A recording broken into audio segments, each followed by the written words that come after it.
Dawn of new beginnings. The response from Earth arrived 6 weeks later, a diplomatic vessel carrying scientists, cultural experts, and eager volunteers interested in establishing peaceful exchange with Volanthis. Captain Sarah Okonkwo led the delegation, her approach pragmatic but warm. "We lost contact with Dr. Chen's research vessel months ago," she explained to the assembled Volanthian Council.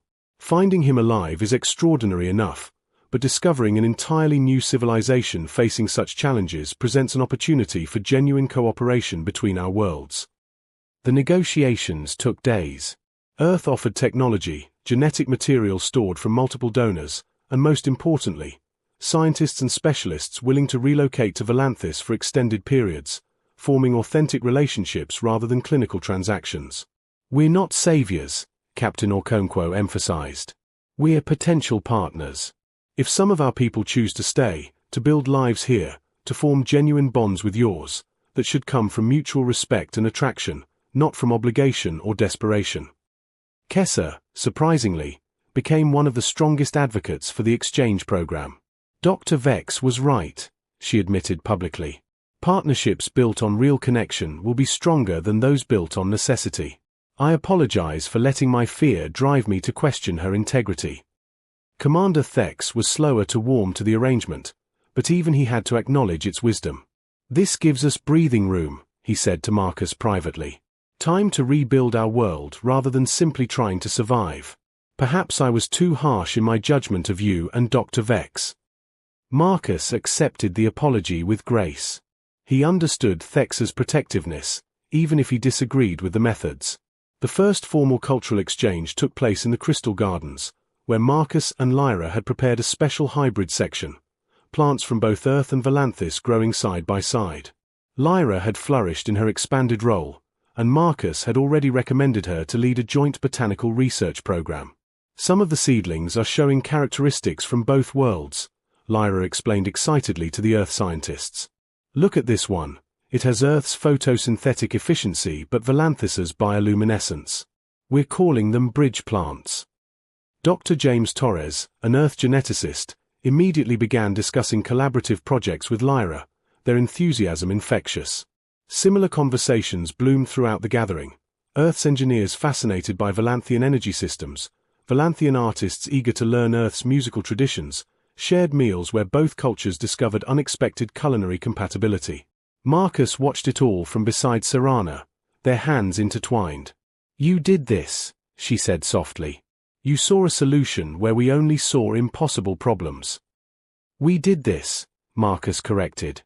"You were brave enough to be honest about your feelings, to choose connection over calculation. That's what opened the door." Elder Myra approached them, her expression serene. "Dr. Chen, the council has voted.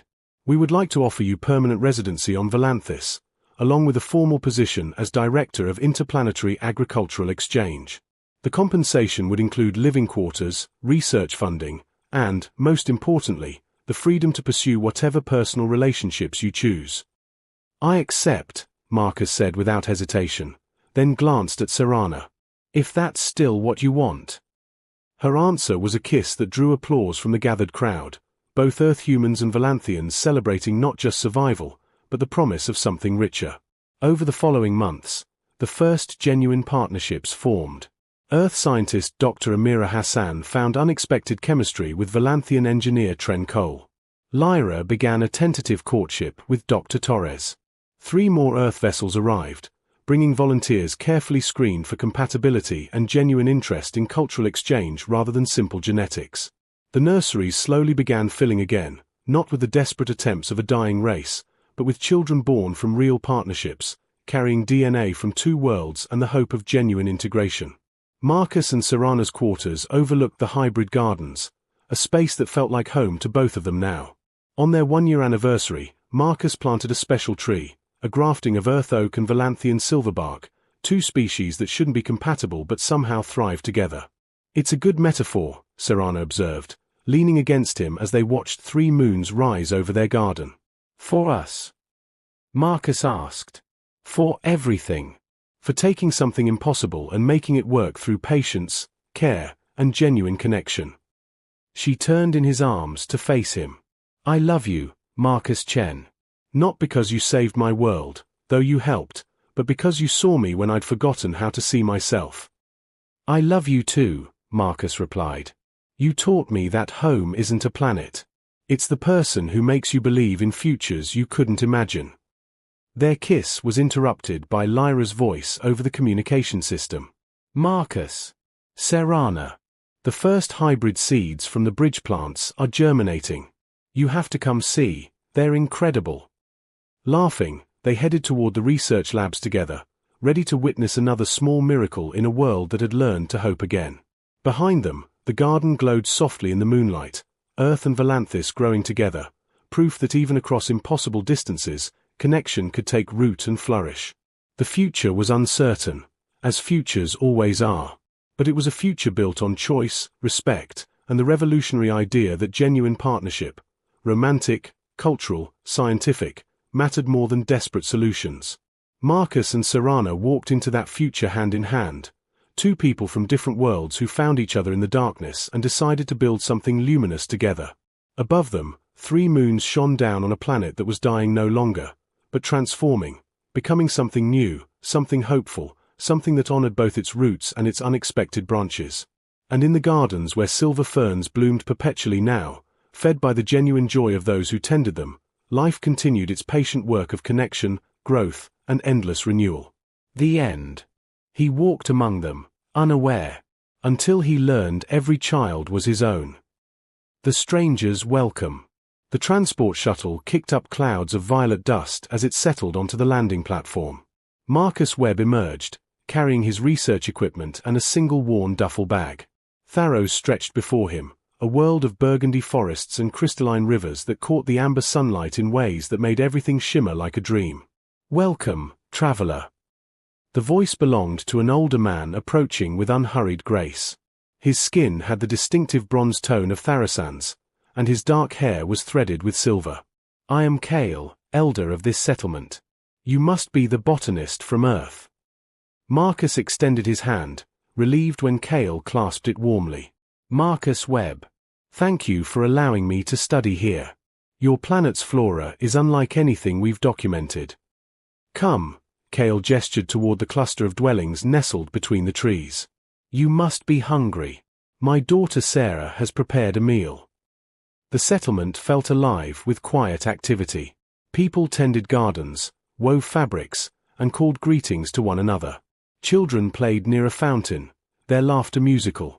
Everyone Marcus passed smiled at him with genuine warmth, as if his arrival was a celebration. Kale's home was spacious, built from smooth stone and living wood that still bore leaves. Inside, a woman looked up from stirring a pot over the hearth. Marcus felt his breath catch. She was beautiful, graceful and confident, with intelligent dark eyes that assessed him thoughtfully. Sarah, our guest has arrived, Kale announced. Marcus. She spoke his name like she was testing how it felt. Father has told us much about your work. Please, sit. You've traveled far. The meal was unlike anything Marcus had tasted, savory stews, sweet breads, fruits that burst with complex flavors. Sarah sat across from him, asking questions about Earth while serving him generous portions. Her attention felt focused, almost intentional, though Marcus couldn't quite understand why. You'll stay in the guest house near the forest edge, Kale explained. But you're welcome at our table anytime. We believe in sharing food, stories, and fellowship. It's our way. That's incredibly generous, Marcus said, meeting Sarah's gaze. She smiled, something warm and mysterious in her expression. We're glad you're here, Marcus Webb, she said softly. I think you'll find Tharos has much to offer you. As the amber sun set through the windows, painting everything in golden light, Marcus felt something shift inside him. He'd expected to study plants and leave. Now, surrounded by this welcoming community, he sensed his time here might become something more. Growing roots. 2 years slipped by like water through Marcus's fingers. The research that should have taken 6 months had expanded indefinitely. He'd sent reports back to Earth, but each time they asked about his return date, he found new reasons to delay. The seasons on Tharos moved in gentle cycles, and Marcus had learned to read them like the locals did. He worked alongside the community now, helping with harvests, repairing structures, teaching children about distant Earth while they taught him about their world. Sarah had become his constant companion. She'd show him medicinal plants in the morning, their hands brushing as she guided his fingers over healing leaves. In the evenings, they'd walk along the river, talking about everything and nothing. Marcus found himself watching for her smile, listening for her footsteps. "You're different from other visitors we've had," Sarah said one evening as they sat by the water, their feet dangling above the current. The twin moons were rising, casting double shadows. "How so?" Marcus asked, aware of how close she sat beside him. "You don't just observe. You participate. You belong here now." Her hand found his, fingers interweaving naturally. "The community speaks of you with great affection." Marcus felt warmth spread through his chest. "I feel it too. This place, you all have become more than research subjects. You're family." During the Festival of Renewal, the community gathered around a massive bonfire. They served a special ceremonial drink, sweet and heady, passed from person to person. Sarah brought Marcus his cup personally, her eyes holding his as he drank. There was something ritualistic about it, something significant he didn't quite grasp. The dancing began, and Sarah pulled him into the circle. Her body moved against his with easy familiarity, and Marcus felt desire kindle low in his belly. When had she become so essential to him?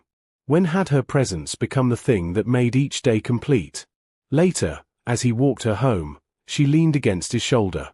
"Thank you for being here, Marcus. For staying. You've given us something precious."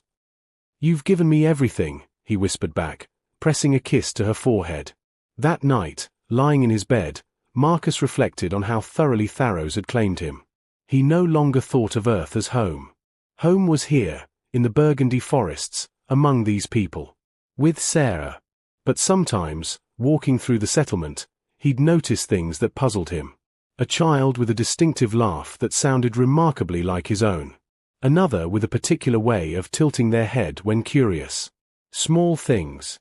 Coincidences. He didn't yet understand what they meant. The reflection. The morning started ordinarily enough. Marcus was examining soil samples near the Eastern Gardens when a young boy, perhaps 5 years old, approached him with curiosity shining in his face. "Are you Marcus from the stars?" the child asked. Marcus smiled. "I am. What's your name?" "Joran." The boy tilted his head, studying Marcus with unsettling intensity. Something about that gaze struck Marcus like a physical blow. Those eyes, deep green with gold flecks around the pupils, he knew those eyes. He saw them every morning in the mirror. "Your parents must be," Marcus started, but the boy had already scampered off, laughing in a way that sent chills down Marcus's spine. That laugh. It was his laugh. He stood slowly, looking around the gardens with new awareness. A girl tending flowers had auburn hair with distinctive copper highlights, exactly like the strands Marcus had inherited from his grandmother. Another child playing nearby had his narrow nose, his high cheekbones. His heart began to pound. Marcus walked through the settlement as if seeing it for the first time. Everywhere he looked, children bore fragments of him. A shy smile he recognized from his own childhood photos. Freckles scattered across small shoulders in the same pattern as his. The particular arch of an eyebrow. The shape of small hands. Impossible. It was impossible. But Tharos had taught him that impossible was simply a failure of imagination. He found Kale in the elder's garden, pruning luminescent vines with careful precision. The old man looked up, and Marcus saw recognition in his eyes, the knowledge that this moment had finally arrived. "How?" Marcus's voice shook. "How is every child in this settlement carrying my features?" Kale set down his shears, gesturing for Marcus to sit. "Our people are dying, Marcus. Have been for generations. We can no longer reproduce as we once did. Our genetic diversity had dwindled to dangerous levels." "That doesn't explain." "Our biology is different from yours," Kale continued gently. "We absorb and integrate genetic material through proximity, through shared meals, through the air we breathe together. It's how we evolved to survive. When you came to us, when you ate with us, lived among us, your genetic signature became part of our reproductive process. Marcus felt the world tilt. The festival drinks. The ceremonies. They helped, yes. But simply being here, being yourself, sharing your life with us, that was enough. Cale's eyes were kind but unwavering. Every child born in these 2 years carries part of you. You've saved us, Marcus Webb. Does Sarah know? The question came out as a whisper. Sarah has known from the beginning. She volunteered to be your guide, your companion, to help you feel welcome so you'd stay. Cale paused. But what grew between you, that was real. Never doubt that. Marcus stood on shaking legs. He needed to find her. Needed to understand what this meant for everything he'd felt, everything they'd shared. Behind him, children played in the afternoon light, carrying pieces of him into an uncertain future. Hearts entwined. Marcus found Sarah at the river, the place that had become theirs over the years. She stood with her back to him, her shoulders tense as if she'd been expecting this confrontation. You knew, he said, voice rough with emotion. All along, you knew what was happening to me. She turned slowly, and he saw tears glistening on her cheeks. Yes. I knew. Was any of it real? The question hurt to ask. Or was I just breeding stock for your dying species? Sarah flinched as if he'd struck her. Don't reduce what we have to that. Then tell me the truth. All of it. She moved closer, and despite his anger, Marcus didn't step back. When we learned you were coming, the council saw an opportunity. A chance to save our children's future. They asked me to welcome you, to make you comfortable enough to stay. Her voice broke. That part was calculated. I won't lie to you. And the rest? The rest was me falling in love with you. She reached for his hand, and after a moment's hesitation, he let her take it. Every conversation, every shared meal, every moment by this river, those were real. You weren't just saving our species, Marcus. You were becoming part of my heart. He studied her face, searching for deception and finding only raw honesty. I see myself in every child here. It's overwhelming. I know. She stepped closer, her free hand rising to touch his face. I know it's unfair that we kept this from you. But would you have stayed if you'd known? Would you have given us this gift? Marcus closed his eyes, feeling her warmth against him. I don't know. Maybe not at first. And now? He opened his eyes, meeting her gaze. Now I can't imagine leaving. Even knowing everything, even feeling betrayed, this is my home. You're my home. Sarah's breath caught. Marcus. He kissed her then, pulling her against him with an urgency that had been building for months. She responded immediately, her arms wrapping around his neck as she pressed closer. The kiss was hungry, desperate, filled with 2 years of careful distance finally breaking apart. I love you, he murmured against her lips. I've loved you for so long. I love you too. She pulled back just enough to look at him. Come home with me. Not as a guest. As mine. They barely made it through her door before they were kissing again, hands exploring with newfound permission. Marcus had imagined this countless times, but reality was infinitely better.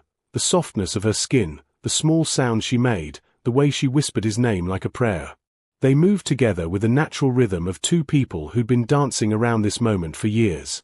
Sarah's fingers traced the muscles of his back while his lips explored the curve of her neck. Clothing fell away like shed inhibitions. Are you sure? He asked, even as his body pressed against hers. I've never been more sure of anything. She guided him closer, and when they finally joined, it felt like coming home. Later, wrapped in soft blankets with moonlight streaming through the window, Sarah traced patterns on his chest. The children adore you, you know. They sense the connection. Marcus thought of Joran's familiar eyes, the girl's copper hair. I'm their father, in a way. In every way that matters. She kissed his shoulder. And I hope you'll consider giving us one more gift. He looked down at her, understanding dawning. You want a child? Our child. If you'll have me. Not because the council asks, but because I want to build a life with you. A family. Marcus pulled her closer, feeling the pieces of his fractured world settling into place. Yes. Yes to everything.